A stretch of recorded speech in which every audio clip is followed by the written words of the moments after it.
Le DSA a pour vocation de réguler les super plateformes en leur appliquant une réglementation qui leur est spécifique. Le numérique fait partie des priorités de la Commission européenne sur les 10 prochaines années. Dans ce cadre-là, et très prochainement, va arriver d'ici à la fin de l'année un paquet législatif sur les services numériques qui porte à dénomination Digital Services Act. L'objectif du Digital Services Act est assez simple, il fonctionne autour de deux grands axes. Le premier est qu'on cherche à définir des règles claires sur les responsabilités qui sont associées effectivement aux plateformes numériques. Les objectifs fixés sont les suivants: prémunir effectivement les utilisateurs contre des contenus qui seraient illicites, garantir les droits fondamentaux en ligne et s'assurer de renforcer la transparence et les responsabilités afférentes. Le deuxième volet est de doter les États membres d'un instrument de régulation en amont des super plateformes qui permettra non plus de les laisser s'auto-réguler, mais de les réguler initialement et dès le début. C'est pour le moment notre droit actuel, droit qui effectivement existe depuis la directive de 2000, donc il y a plus de 20 ans quasiment. Pour rappel, si vous êtes éditeur d'un service en ligne, vous êtes responsable de la totalité des contenus qui y sont publiés. Et quand vous êtes hébergeur, vous êtes responsable uniquement du stockage et de la transmission d'informations, et vous ne serez responsable qu'à partir du moment où on vous a signalé un contenu illicite et que vous n'avez pas promptement réagi pour le supprimer. Comme je l'ai dit, ces distinctions datent maintenant depuis 20 ans.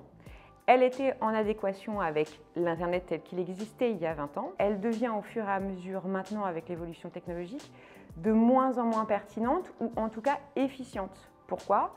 Les super plateformes, les grosses plateformes, les blogs, les réseaux sociaux, les plateformes communautaires ont vocation à proposer toujours plus de services à leurs utilisateurs et notamment via de puissants algorithmes, du classement, du référencement, de la mise en avant, de sorte en fait qu'elles sortent de leur rôle de stockage et de transmission d'informations et qu'elles ont un rôle plus actif pour leurs utilisateurs. En ça, ils sont entre les deux distinctions actuelles et on a du mal juridiquement à venir rechercher leurs responsabilités, parce qu'ils ont muté de par la mutation technologique.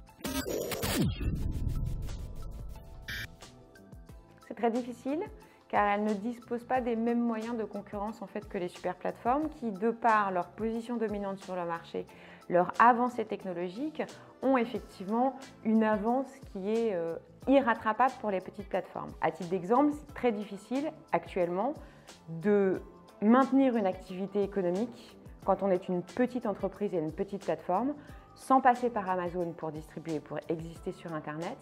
Si vous développez une application mobile en lien avec votre application, c'est très difficile de ne pas développer sous iOS ou sous Android.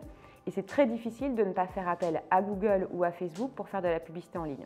Pour ces raisons-là, elles sont dans une dépendance par rapport aux GAFA puisqu'elles ont besoin de leurs services pour exister. Les GAFA, de l'autre côté, ont effectivement très bien compris qu'ils ont cette capacité et ce pouvoir sur le marché et mettent en place un système qui peut tendre à créer des distorsions de concurrence et une restriction de concurrence ou une fermeture, une barrière à l'entrée sur le marché. Donc elles peuvent maintenir des prix discriminatoires, elles ont une capacité également de collecter des données massivement, des données qui seront utiles pour une petite plateforme pour pouvoir améliorer leur service ou monter leur business et qu'elles ne pourraient, elles, pas obtenir seules sans passer par effectivement la collecte de données massives.